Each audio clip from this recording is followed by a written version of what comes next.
Demons are perfect for spooky season.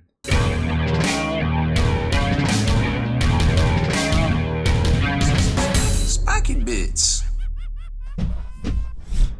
Welcome back, Hobby Maniacs. I'm Rob Bear from SpikyBits.com, and in this video, I'm going to showcase the latest and greatest releases from Creature Caster, the Atriarchs of Malifica, and of course, the Children of Ecstasy that really remind me of some old Demonette models sculpted by Juan Diaz. First though, let's take a look at their site and where you can go to order your very own new Creature Caster models. Of course, it's creaturecaster.com. Now they have a country select here. So you got UK, whoops, it went back. I wanted to just show you the drop down. So you got UK, EU, and the rest of the world. And don't worry, they're not gonna rake you over the coals on arbitraging the currency rate and conversion rates like some other company out there. So, but you know, they'll ship from somewhere a little bit closer to you, like they're based in Canada. So if you're in Canada, they'll ship from Canada. If you're in the States, they have a US warehouse. UK, I think, ships to not only UK but also EU. I'm not sure if they have an EU.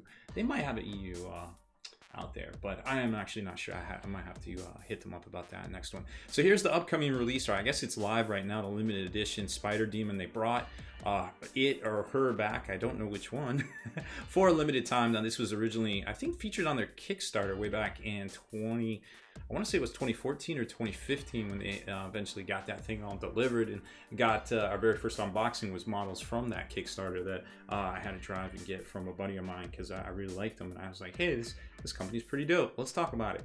And here we are 8-9 years later, still talking about them. So this is pretty cool, and I like how they talk about it and how it's you know, basically based off of Geiger stuff, or Guy, I'm assuming that's how you pronounce it, but you know, all the stuff that eventually translated over, and like a lot of it was used in the Aliens movie. But of course, he has a bunch of dope art out there, so if you're into that sort of thing, definitely check it out. So these are limited, they will be gone at some point. Usually they blow through all their limited edition pre-orders. And then currently what I'm going to show you today is the Atriarchs of Malifica, which are basically great, counts as Tzeentch Heralds, or maybe some other, I can't actually think, maybe I guess Zangor Lightens you could use them as in 40k, or they'll make a really dope just individual painting projects.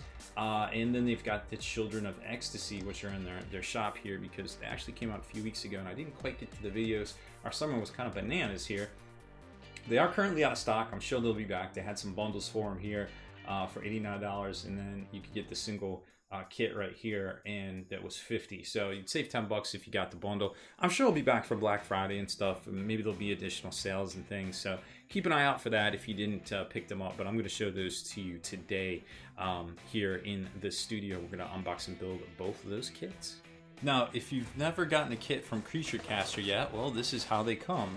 Generally, all the stuff inside of the box are going to be individually kind of, well, not individually, I would say in sections, kind of bubble bagged, so to speak. But since there are 3 miniatures inside, these are going to be individually bubble bagged, just to give you an idea. And then once you open those up, and sometimes they might have larger components and things, not necessarily in a bubble bag, but it might be like in a baggie. And then once you get into this, there'll be baggies, and sometimes if there's more smaller components, there'll be a baggie inside a baggie, and such like that. And then once you get this open, you can start to see all the items attached to the gates, and each one of these gates is numbered with basically what you would see on a plastic miniature sprue or something like that, which you can see right there. So I'll get all these out and we'll take a closer look. And then here are all the separate components all laid out. You can see they're all numbered. A lot of times they put the instructions for these on their Instagram page. They started putting them on the individual pages too, and I have seen them on their community page, although I don't think they've been posting to their community page very often lately. And they have the individual components breakdowns on their product pages too. Additional information, don't see the instructions on the product page here that I'm looking on the site, well, so that's unfortunate. But if you ever have any problems, you can obviously email them. I email them quite frequently and they get back to me usually pretty quick. I don't know if it's because of me, but I never really have heard bad customer service stories from Creature Caster. for the most part, they've taken care of things. So there's always that. Now, you might notice here that, you know, the detail is really crisp for being as small as it is, you know, with all the wisps and everything in here. And you're probably wondering what all this extra stuff is in here. This is actually very, very thin resin. So all you want to do, let me see if I have one here. Yep, I do have one. You're just going to want to take a very sharp X-Acto blade, or if your tip of the blade's all blasted out, you're just going to want to take the inside here, and you're going to probably want to trace along the inside of this and get all this super thin stuff out of here. It's very easy to do. It's just a little bit time consuming, and it's actually good to see that, because what that means is that they got a really good fill from the resin when they were pouring it into the molds and stuff. So that's why there's you know, you can vary the pressure and things like that, and that's why that looks like that. But I mean, when you start looking in here at all this and at the, you know, incredible detail that they get from something very small. I mean, this is way smaller than my finger, about the quarter size of my finger.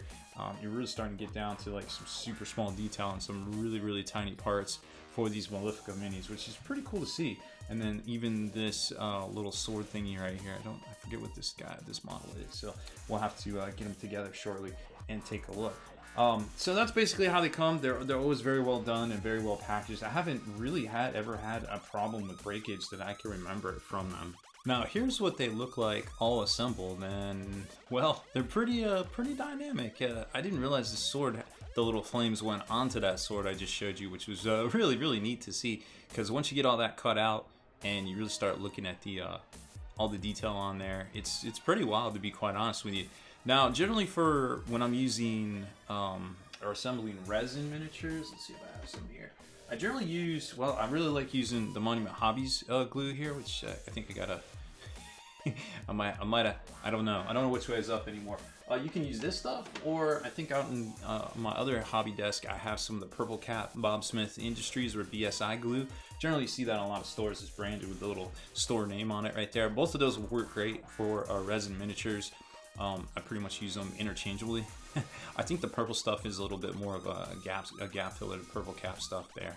But man, I mean, take a look at this detail. Super crisp. You can see, like, I don't want to say it's a rib cage, but some sort of like demon-y rib something, because with the amount of tentacles and other things going on here, I doubt it's rib cage. But I mean, all of those details that I just showed you a second ago on that miniature really, really pop. And then you've got this guy here, which is like more of a Djinn. I think they all have names. I forget exactly which one's which, but this one's pretty fresh looking. You can do some really cool, either, you know, like blues or purple sword kind of fade, light to dark, or even, you know, the traditional flame. That's what's cool about most of these miniatures that they put out. There's no right or wrong way to paint them, and there's so much room to work on them. Now this one has a little bit more detail, obviously, with all the crazy wisps, we'll call them, and then we got smoke back here and things like that. So it almost looks like this was a person, I want to say, and then, oh yeah, it is a person. So like, then the things coming out of the person or feeding on the person, I don't know what, but there's the composition of their miniatures is always so dynamic and so ridiculous. And I mean, look at the three-dimensional space this thing takes up. So, you know, you can do a really cool job with a lot of washes and highlights, and it'll get that depth, because it literally has natural depth to it, which I think is really neat. They just keep knocking those out of the park. Now, I didn't show you these. Well, I didn't show you these on the sprue. But these are the Children of Ecstasy, and they are great counts as demonettes or any other infantry you might need, and they seem to be inspired by the classics, as we'll call them, the Juan Diaz demonette miniatures from the early 2000s that Games Workshop put out. But they've got a lot more detail and a lot more going on with them, of course, you know, from conventional weapons to their demon appendages, I suppose, that they've some sort of manifested right here in classic poses, classic provocative poses, I suppose you could say, because these are well, they're pretty wild. The composition here is pretty wild. But I think there's definitely a market for these miniatures. You're going to get 10 in the set, and like I showed you on the bundles, if you're trying to save a little bit and bone up on your I guess maybe if you wanted to use them as counts as for something like a Slash army or something like that, or just a demon army in general, that would probably be the way to go once they are back in stock. I believe they were on pre-order originally, and yes, I'm showing you all of them because they all are really amazing poses, from doing some sort of dancing, some sort of provocateur. I think anthropologists would call that posturing, I believe is the technical term for some of this that we're seeing here. But dancing, dodging, bobbing, weaving, doing all sorts of things. This one's probably my favorite right here. Just kind of just doing something, just hanging out, doing something. Classic demon action pose, and definitely not as able to do this in pewter back in the day for those classic Juan Diaz sculpts. So I think that if we had access to the same materials and the same design abilities back in the day, that perhaps we'd see something very familiar have come out already for these. And all the bases are let me show you, all the bases are super different, and you can really have a blast with those and crack out to them depending on which one you put on which. And I guess I should mention too that this, I believe, is the CeoCast material that you've probably heard so much about, and it's amazing the properties of this stuff. That they have a new CeoCast version out. It is very strong. I mean, this stuff doesn't break. It gives, and it's a lot easier to produce. It's recyclable. It's non-toxic. And what it does is, well, Creature Caster was already making their own stuff, but what it does is it allows a lot of manufacturers and things to keep everything in-house and employ people in-house and keep more of the money in their local gaming communities and things, and build up and grow their companies too. So I can't say enough things about CeoCast in general. And I know I talk a little bit long about it because I think it's the next big thing for the industry in general, beyond 3D printing. I actually looked at getting one of these machines. I was about to pull the trigger on it, but then I kind of realized that for us at least, we don't need 200 to 300 of a particular miniature in a run, right? So, but if you're doing a Kickstarter or you're doing something like this and you have a brand and you put out new releases, it's perfect for brands like that are doing Kickstarters, or people like Creature Caster, or some of the other major players out there that are using this stuff now. So I believe it's just a win-win all the way around. So these are gorgeous miniatures. These new Atriarchs are awesome as well. And I can't say enough good things about the latest and greatest releases from Creature Caster today. So that is it for this one. Thank you very much for watching our unbox and build of the latest and greatest from Creature Caster. I say that a lot, right? Well, this is kind of a two-for video-wise, because I probably should have put out one on the Children of Ecstasy already. But we had a lot going on, some people out, some staffing issues, yada yada. It's 2022, right? Nothing new here. Nothing new here. So before you go over and check out Creature Caster and put orders in for your very own miniatures over there, make sure you hit that subscribe button and turn on notifications so you can be the very first to like and comment on all our videos. If you liked that video feature, consider supporting us over at Patron.com and get back in the mail each month a miniature crate full of some of the stuff we review here, as well as some of the top 3D artist designs out there too, to help support what they're doing. Plus, discount coupon codes from some of those same manufacturers. They're yours to keep, whether you cancel or stay on.